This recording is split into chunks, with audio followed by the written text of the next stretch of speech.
자, 지금 심리 속도대로라면 6월 3일 대선 전에는 나올 가능성이 높다 이런 관측들도 정치권뿐만 국민의힘 측뿐만 아니라 법조계에서도 이런 관측이 나오고 있습니다. 어떤 결론을 내느냐를 두고 현재 5가지 시나리오가 나옵니다. 화면 보시죠. 상고 기각, 이건 이제 무죄 확정, 이재명 후보에게 대단히 좋은 결과죠. 파기 환송, 파기 자판, 그다음에 파기 자판은 2가지로 나뉩니다. 100만 원 이상의 벌금, 이건 당선 무효형, 피선고권이 박탈되고 100만 원 미만의 벌금이면 이건 상고 기각과 크게 차이가 없는 결과가 나오게 됩니다. 자, 그리고 어떤 결과를 내지 못하더라도 지금 논란이 될 수 있는 헌법 84조 재판을 진행할 수 있느냐 아니면 재판을 정지시켜야 하느냐, 지금 양측이 굉장히 엇갈리는 이 논란에 대해서도 충분히 대법원은 해석을 내놓을 수 있다라는 이제 5가지 시나리오가 지금 현재 상태에서는 공유가 되고 있습니다. 정원기 대변인 어떻게 보셨습니까? 지금까지 나왔던 대법원의 판결만 놓고 본다면 지금 보신 화면 중에는 1번과 2번, 그러니까 상고 기각 또는 2심에 다시 맡긴 파기 환송의 가능성이 가장 크다고 봐야겠죠. 근데 이 법과 관련해서는 이재명 대표나 민주당이 왜 이렇게 민감하게 반응하는지 모르겠어요. 이재명 후보 본인이 유튜브에 나가서 본인은 전혀 걱정하지 않는다. 그래서 2심 판결에서 무죄 받지 않았습니까? 그리고 대법원은 실제로 말씀하셨던 것처럼 이게 굉장히 중요한 판단이기 때문에 공직선거와 관련해서 중요한 기준점을 마련한다는 측면에서 대단히 의미 있는 선거를 앞두고 있는 겁니다. 그런데 그것을 두고 왜 대법원이 빨리 판결하느냐, 이례적으로 속대를 내느냐, 이렇게 문제를 제기하는 것 자체가 민주당에서는 무언가 좀 석연찮은 부분, 그러니까 좀 캥기는 부분이 있는 거 아니냐라고 의심해 볼 수밖에 없는 것 같아요. 지금 김상일 평론가님 잠을 못 주무실 정도라고 하는데 그러면 이재명 후보는 정말 뜬 눈으로 밤을 지새고 계신 건 아닌가라는 생각이 들 정도로 지금 대법원 선고를 앞두고 지나치게 민주당이 대법원을 압박하는 듯한 모습을 보이는 것 자체가 저는 이재명 후보에게 도움이 되지 않는다고 생각합니다.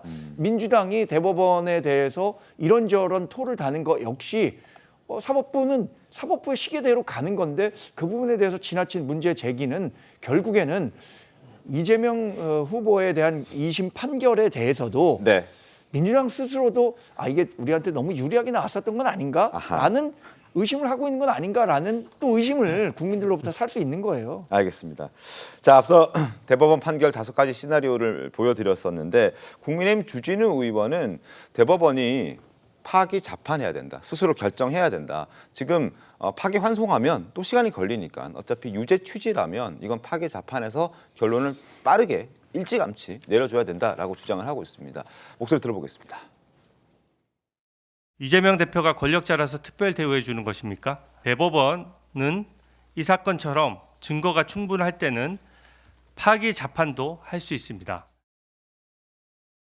자, 주진우 의원의 주장처럼 파기 자판을 통해서 유무죄를 명확히 밝히라 이렇게 촉구를 하고 있는데, 자, 이런 의견들이 지금 법조계에서도 나오고 있고, 그리고 정치권, 물론 이제 국민의힘 측에서 나오는 주장입니다.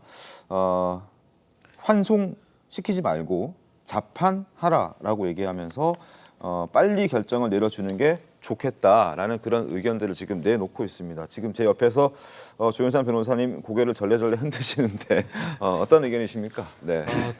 저 역시 법조인이다 보니까 대법원 사건 많이 하고 있습니다. 그런 경우 형사재판의 경우에 이렇게 무죄가 나왔음에도 불구하고 대법원에서 파기 자판하는 경우 전 본 적이 없고요.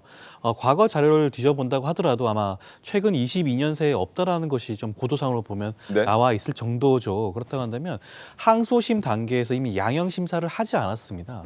그렇다고 한다면 유죄 취지로 파기 환송을 한 다음 항소심 단계에서 다시 한번 양형 심사를 거쳐야 되는 것이 법리적으로 온당한 조처거든요. 그렇다고 한다면 지금 주진우 의원 같은 경우는 당연히 검사 출신이니까 법조인이다 보니까 당연히 아실 거예요. 이런 상황을 알고 있음에도 불구하고 파기 자판 주장을 하는 것 자체가 저는 굉장히 정치적인 의도가 있다.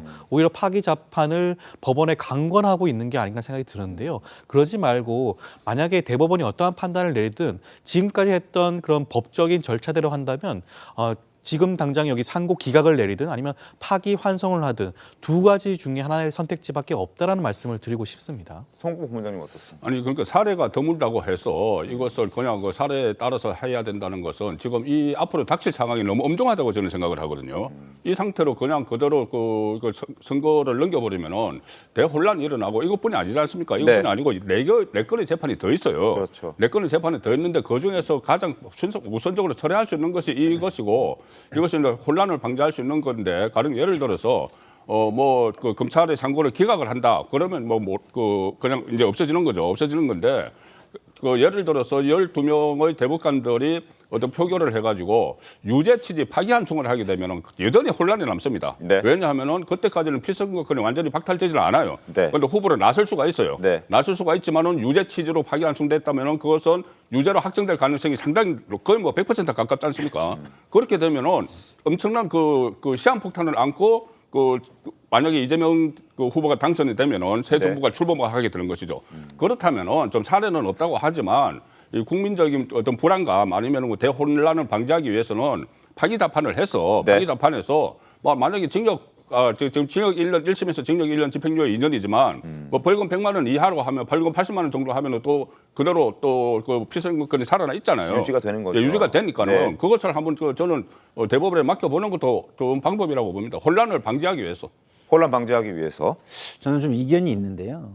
그 혼란을 방지하는 게 꼭 사법부가 해야 되는 것이냐라는 거예요. 누가 해야 됩니까? 국민이 할 수 있죠. 왜냐하면 투표로. 국민들이 예를 들어서 이게 기각이 되면은 이게 문제가 없다라는 걸 가지고 선거를 하는 거고요.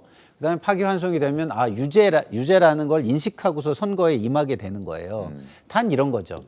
양형이 100만 원이 넘느냐 안 넘느냐 가지고 피선거권이 박탈되느냐 아니냐 이건데 유죄라는 어떤 판단이 나온 다음에 국민이 네. 그럼에도 불구하고 이재명 대표를 선택한다면 그것은 저는 혼란이라고 보기는 어렵다. 그게 민주주의 체제에서 이루어진 결정이고 모든 사안을 알고서 결정한 것이기 때문에 그것을 꼭 혼란이라고 할 수 있느냐 이런 질문이 있고요. 두 네. 번째는 사법은 권위와 신뢰가 생명입니다. 이 권위와 신뢰는 공정성에서 나오는 거예요. 네. 근데 이 사안에 관해서만 유독 파기 자판을 통해서 결론까지 꼭 우리가 내겠다라고 네. 하고 일반적인 어떤 프로시저를 무시한다면 그 권위와 신뢰가 바로 설 수 있겠습니까? 그래서 좀 전에 우리 조윤선 변호사가 잘 설명을 했지만 법률심에서는 법리를 중심으로 판단을 하고 양형을 정하는 거는 다시 고법으로 환송해서 거기서 네. 정하는 게 이치에 맞다. 저는 이렇게 생각을 합니다. 알겠습니다. 자, 지금 저희도 그래픽으로 보여드렸습니다만 형사 상고심에서 파기 자판이 나오는 경우는 굉장히 드물긴 했습니다. 그건 수치로 확인이 됩니다. 다만 지금 대단히 엄중한 상황이고 또 이런 일이 있었던 적도 없었던 굉장히 이례적인 현재 상황이기 때문에 법조계에서는 사법부의 신뢰를 지키기 위해서라도 양형의 어떤 100만 원 이상이냐 혹은 미만이냐 이게 중요한 게 아니라 어떻게든 결론을 빨리 내야 된다라는 부분에 있어서는 파기 자판을 하는 게 옳다라는 의견도 법조계에서는 나오고 있는 게 요즘 현실이라는 부분도 다시 한번 말씀드리겠습니다.